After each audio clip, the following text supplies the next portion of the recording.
Hello, my name is Ivan Chalomwe, a student at Southern New Hampshire under Kepler University program. In this video, I'll be talking more about government. Actually, I did a street interview and some of the participants were able to answer the questions and some were not able to answer the questions.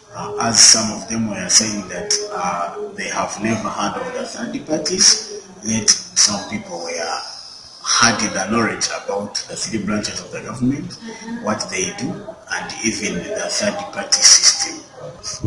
So do you give your consent to be interviewed? Yes. Okay, thank you. So what are the three branches of the government?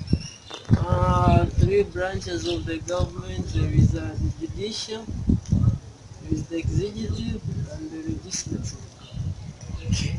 So what does each branch do? Branch. Yes. The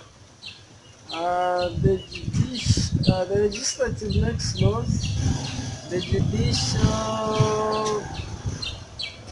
don't remember what it does, but the executive branch executes laws. Okay. So Democrats and Republicans, they are the two major parties. So can you name the third party? Yeah. I know the Libertarian Party, I know the Green Party, yeah. So then I have a last question. So what is the best process by which a bill becomes a law? The bill becoming a law. It is, I don't know. Okay. Would you give your consent to be interviewed? Yes. Okay, thank you. So the first question goes, what are the three branches of the government? There's judiciary, legislative, executive. Yeah. So the second question goes, what does each branch do? I'm not sure, but I know one makes the laws, another executes them, and legislative. Okay, thank you. Then the third question goes, Democrats and Republicans are the major parties. Can you name a third party? So I know there's the Reform Party, the Green Party, and the other many, there are many. I remember the Green Party and the Reform Party. Okay. So the last question says, what is the best process by which a bill becomes a law? Process, it's very wrong. What I remember is like when it's proposed, then they have to take it to the legislative, to the Congress. The senators have to go through it. Maybe they evaluate it, and then it goes to another Congress. It's a process.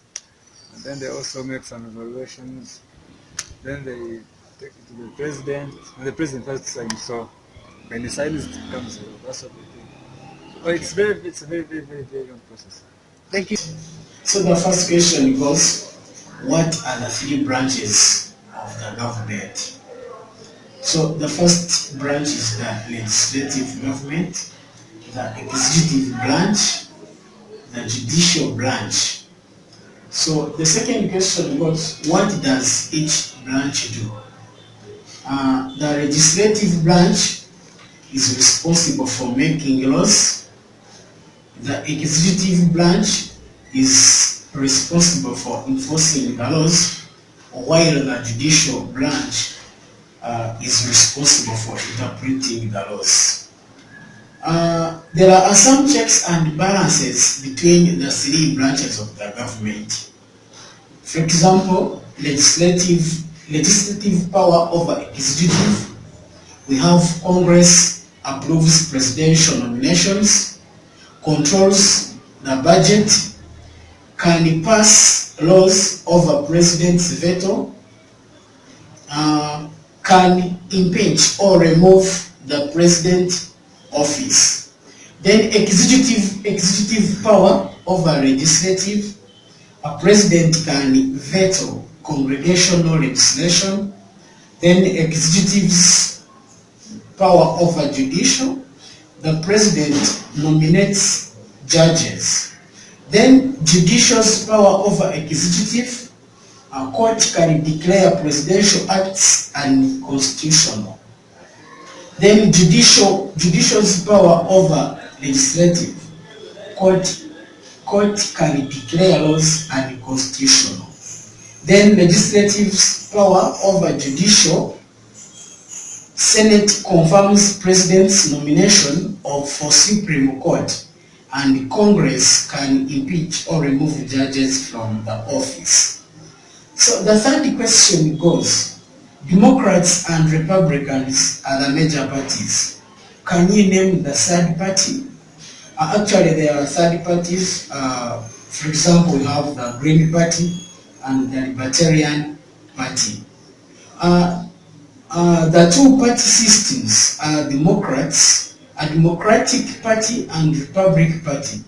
The Democratic Party is one of the oldest political party in the United States and among the oldest political parties in the world. It traces its roots to 1792 when followers of Thomas Jefferson adopted the name Republican to emphasize their anti-monarchical views. The Republican Party, which is also known as the Jefferson Republicans, advocated for a decentralized government with limited powers. The Republican Party served as the country's first opposition party, and in 1798, the Republicans adopted the Derisive Democratic Republican label as their official name. Then, when it comes to the impact of third parties on the national politics, first of all, we may first talk about the third party. What is meant by third party? A third party refers to any party other than the major two parties, which are Democratic and Republican parties. It is a political party in opposition to the main parties in a two-party system. Actually, the third parties occasionally impact elections because third party candidates sometimes are elected or get elected in positions, and this reduces on the number of seats of the people who are supposed to go in offices for the two parties. For example, the Libertarian Party has registered a number of voters in the US.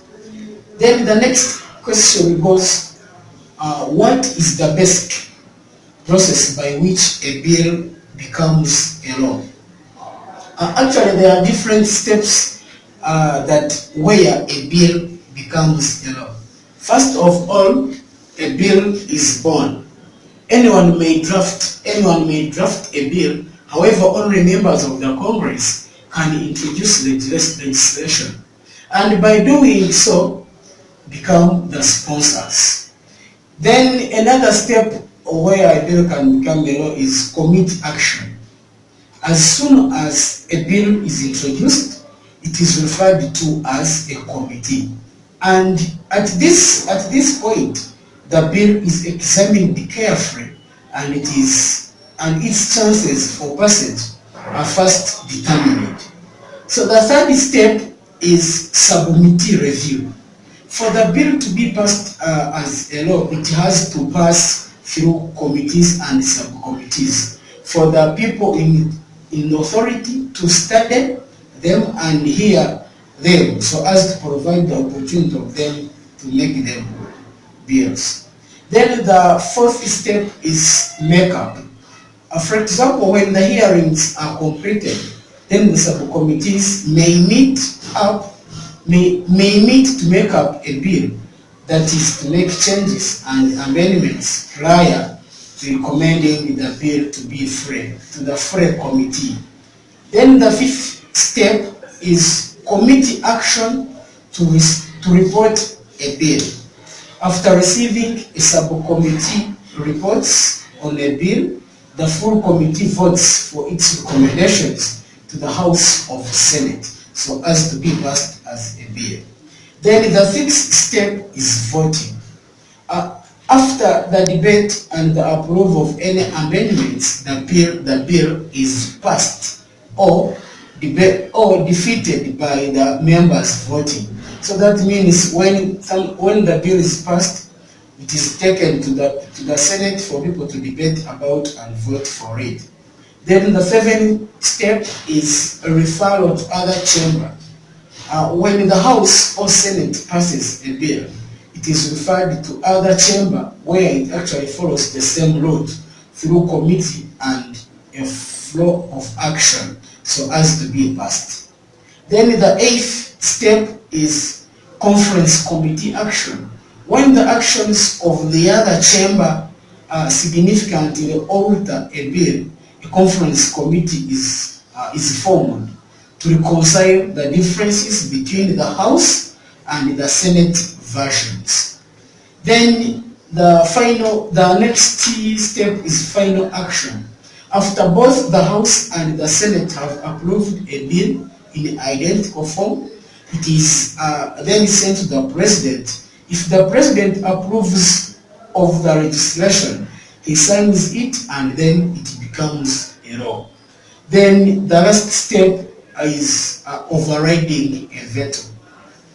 For example, if the President vets a bill, then Congress may attempt to override the veto.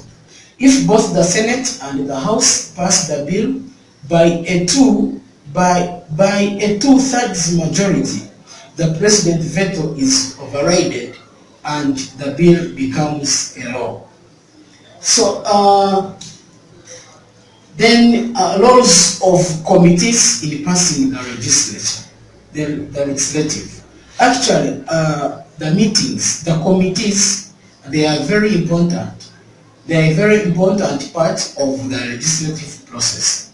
For example, the Senate committee is responsible for monitoring the ongoing governmental operations, identifying issues suitable for legislative review, gathering and evaluating information, and recommending courses of action to the Senate. In brief, or in summary, the government has got three major branches, which is legislative, executive, and judicial, and they are roles that they perform as they are supposed to do. Otherwise, thanks for your attention. Here ends my presentation.